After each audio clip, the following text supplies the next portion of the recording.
So I got a question on here from a beginner player who was saying that they were having trouble reading the notes fast enough and remembering the fingerings. So this is a really common situation that I think probably all of us run into when we're first learning to play the flute. So I think step one is realizing that this is a really normal part of the process and to manage your expectations so that you aren't expecting to remember every single note and every single fingering from the very start.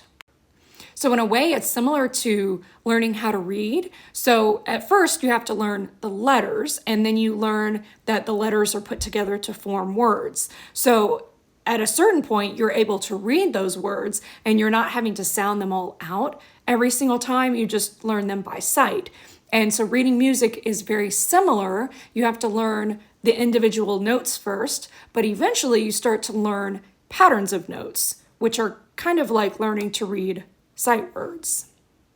So if you are a beginner, it's likely that you are looking at the music, you are trying to recognize what the note is, remember what the note name is, thinking about how you play that note, where your fingers have to go to make that note, and then blowing the air into the flute to get the note to come out. And so that really, if you think about it, is a lot of steps. And so no wonder it seems like a super slow process. The good news is the more practice you get, the easier those steps become, and eventually you eliminate some of those steps. You're not having to think so hard about every single one of those steps. So for reading the notes, I know it seems maybe a little bit counterintuitive, but I actually like to make flashcards for those. So if you're first starting to learn to read music, it can be really overwhelming to try to learn all of the notes at one time. And so I like to just make some really basic, simple flashcards where on one side, and you probably can buy them, but I make them where on one side you write the actual music, what it looks like with the staff and then the note on it. And on the other side, I write the note name. And so that way I can do that away from the flute. I don't have to have the flute in my hands at that moment.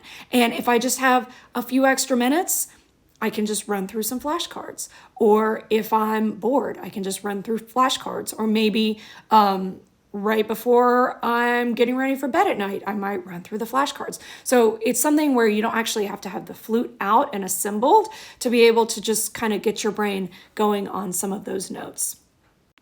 When you feel like you've got a handle on what some of those notes are, then you can start adding the actual fingerings to those notes.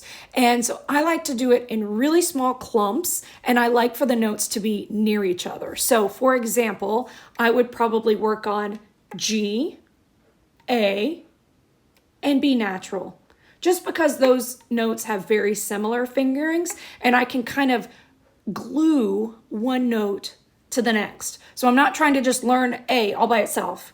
I'm saying, okay, well, I know G, and I know to get to A, I just lift this finger. And to get to B natural, I just lift this finger, right? So it's a way to kind of give a little bit of context to learning those fingerings and a little bit of glue from one note to the next to make it easier. And oftentimes, you're gonna play music that has notes that are next to each other. Not all the time, but often enough that it can be useful for your brain to learn it in that way.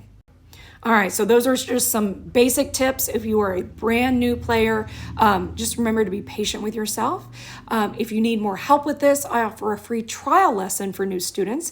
You can sign up with the link in the caption or the description. And if you have other questions, feel free to drop a comment and let me know how it goes.